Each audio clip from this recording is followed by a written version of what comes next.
episode 3ရဲ့အစမှာတော့မနာလိုတိုနေတဲ့ကြံတော့တယောက်မင်းကြီးကိုနန်းတော်ထဲဝင်မှုပြောတဲ့အချိန်ဂျီအောင်လည်းဒီနေရာနဲ့စိမ့်သက်သက်ဖြစ်နေတဲ့သူမဖို့ကြောက်တယ်လို့ပြောလိုက်တော့မင်းကြီးလည်းမမြင်အောင်မျက်နှာကိုအုပ်ပေးလိုက်ကမင်းအတွက်နေရာတစ်ခုစင်ထားတယ်လို့ပြောလိုက်ပါတယ်ခဏအကြာနန်းတော်ထဲမှာတော့မင်းကြီးရဲ့မြောင်းဝင်ထားတဲ့တရားကနေမြောက်ဖို့ကိုထုတ်လိုက်ကတမတော်ကဒီတရားကိုဘာစိမ့်မသိပေမဲ့လိန်ထားပေးလို့သာတွေးတိတ်သွားပြီးအသက်အန္တရာယ်မရှိတော့တာဖြစ်ကြောင်းပြောလိုက်ပြီးချင်းရတော်မှာအဆိုပါမြောက်ဖို့ကိုသိမ်းလိုက်တော့ပါတယ်ထို့နောက်ဒီတရားကိုကုသပေးရဘယ်သူလဲလို့မေးလိုက်တော့မှအမင်းကြီးကဂျီအောင်ကုပေးတာဖြစ်ကြောင်းပြောလိုက်ပြီးဂျီအောင်ကိုမိဖုရားအဖြစ်ခေါ်လာတာလားလို့ထပ်မေးလိုက်တာကြောင့်မိဖုရားထက်ထူးခြားတဲ့နေရာဖြစ်တယ်လို့ဖြေလိုက်ပါတယ်အချင်းတော်ရဲ့တနေရာမှာတော့မင်းကြီးပြောတဲ့ထူးခြားတဲ့နေရာဆိုတာဒီနေရာလားလို့ဒီကုန်းနဲ့အတင်းတုံနေခဲ့ပါတယ်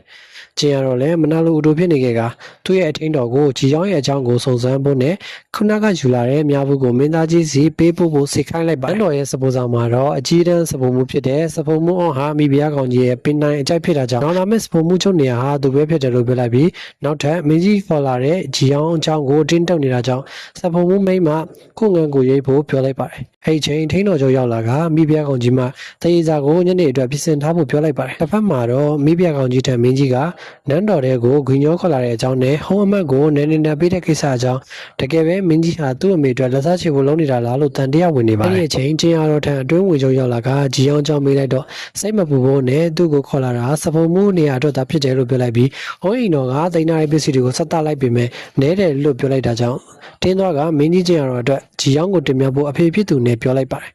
ညတညမှာတော့ဂျီအောင်တို့ထံမျက်နှာဖုံးတဲ့လူတယောက်ရောက်လာပြီးအချင်းတော်တွေကနေခေါ်ထုတ်သွားခဲ့ပြီးသူ့နောက်လိုက်နေရင်းနဲ့အကပွဲတစ်ခုတည်းကိုရောက်သွားကမျက်နှာဖုံးတဲ့လူတွေစားပျောက်ကွယ်သွားခဲ့ပါတယ်။ရောင်လူပျောက်သွားတာချင်းရတော့ထန်းချက်ချင်းသတင်းရောက်သွားခဲ့ပြီးဂျီအောင်တို့လည်းမျက်စိနဲ့လမ်းမနေခဲ့ပါတယ်။နောက်ဆုံးမှာမျက်နှာဖုံးတဲ့လူတယောက်မျက်နှာဖုံးဖျောက်လိုက်တော့မှမင်းကြီးဖြစ်နေတာပါ။တကယ်တော့မင်းကြီးကတမင်များခေါ်ပြီးခေါ်လာတာပါ။ခုနကခေါ်လာတဲ့သူကတော့ဂီကုန်းလို့ခေါ်ပြီးမင်းကြီးရဲ့လျှို့အကသမားပါဂီကုန်းလည်းဂီကုန်းကိုမြင်တော့ချွေသွားပြီးနောက်တစ်ခါလှည့်စားရင်တော့ခံလိုက်ချင်ကြောင်းပြောလိုက်ပါတယ်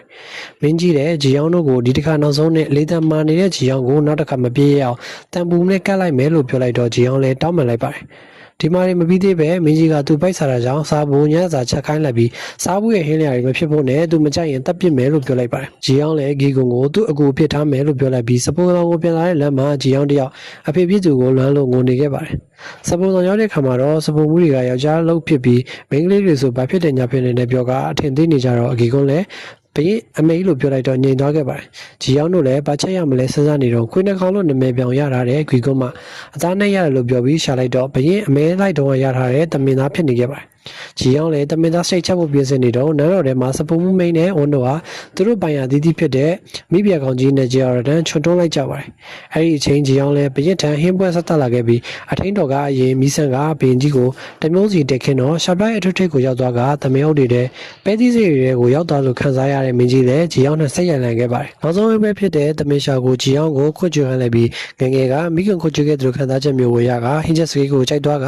ဘယ်ကတင်တာလဲလို့မေးလိုက်တော့ထုံးစံတိုင်းအနာဂတ်ကဘာညာပြောလိုက်ပါတယ်။အဲ့ဒီအချိန်ဂျီအောင်တော့ရောက်လာပြီးမင်းကြီးဆောင်စီဝင်မလို့ဆုညံနေတော့မင်းကြီးမှနောက်မှလာခဲ့ဖို့ပြောလိုက်တာကြောင့်တင်းတင်းနဲ့ပြန်သွားခဲ့ပါတယ်။ဂျီအောင်လည်းစပိုးဆောင်ကိုပြန်တဲ့လမ်းမှာအတွင်းဝင်ချုပ်မှာမင်းကြီးနဲ့တွေ့ချိန်ဖြစ်လာတဲ့အကြောင်းအရာတွေကိုသတင်းပေးဖို့ပြောတော့ဂျီအောင်တယောက်ငြင်းလိုက်ပေမဲ့ခုနကဂျီအောင်တော့စိတ်ဆိုးပြီးပြန်သွားတာတွေ့လားလို့မေးလိုက်တာ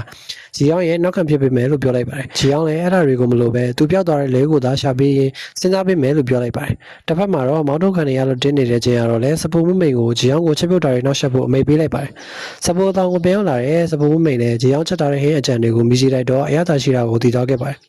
်နောက်တစ်နေ့ညီလာခံမှာတော့အမတ်တွေကိုဂီညောကိုနန်းတော်တွေကိုခေါ်လာတော့ကိုမကျေနပ်ဖြစ်ပြီးတက်ပြစ်ဖို့တောင်းဆိုကြပါတယ်တကယ်တော့ဒီလိုဖြစ်အောင်ဂျီအောင်တော်မကသတင်းလင်းလိုက်တာပါဒါပေမဲ့မင်းကြီးကဂျီအောင်ကိုခေါ်လိုက်ကတော်ဝင်စပိုးမှုချုပ်ပါခန့်လိုက်ပြီးရှေ့ချောင်းသူ့ကိုအကောင်းဆုံးချက်ပြုတ်ပေးရမယ်လို့ပြောလိုက်ပြီးစာမကောင်းရင်တက်ပြစ်မယ်လို့ပြောလိုက်ပါတယ်စပုံမှုချုပ်နေရာကိုမရတဲ့မိန်းနဲ့စပုံမှုအောင်တို့ကလည်းဂျီအောင်ချက်ပြုတ်တာကိုမကောင်းချင်တာပြီးဓာတ်တွေကိုတုံးအောင်လုပ်အကုန်ဖတ်ဖြက်စီးထားလိုက်ပေမဲ့ဒါနဲ့ဂျီအောင်လည်းမင်းကြီးတက်ချက်ပြုတ်ဖို့ကိုသူမပါပဲရက်ကြည့်နေမယ်လို့ပြောလိုက်တာကြောင့်စပုံမှုတွေလည်းရှူးသူပတ်ကုန်ပြီးအသေးအတန်ပြင်ဆင်ကြရပါတော့တယ်အဲ့ဒီချိန်ဂျီအောင်ကိုမိဘကောင်ကြီးကခေါ်လွတ်လိုက်ပြီးချင်းတွေကိုမယုံတာကြောင့်ပြန်ပွဲလုပ်ပြီးဆုံးဖြတ်ဖို့ပြောကထိုပြန်ပွဲနဲ့စပုံမှုမိန်းနဲ့အောင်တို့လည်းပါဝင်မယ်လို့ပြောလိုက်ပါတယ်မင်းကြီးလည်းထိုသတင်းကိုကြားပြီးပြန်ပွဲကိုတောက်ဖို့လုပ်ခဲ့ပေမဲ့ခေါင်းမာတဲ့မိဘကောင်ကြီးကိုတကယ်လို့ဒီပြန်ပွဲမှာဂျီအောင်တန်နိုင်ခဲ့ချန်စပုံမှုတွေကိုလက်ဖြတ်ပစ်မယ်လို့ပြောရင် episode 4မှာတွေ့ကြမယ်ဗျ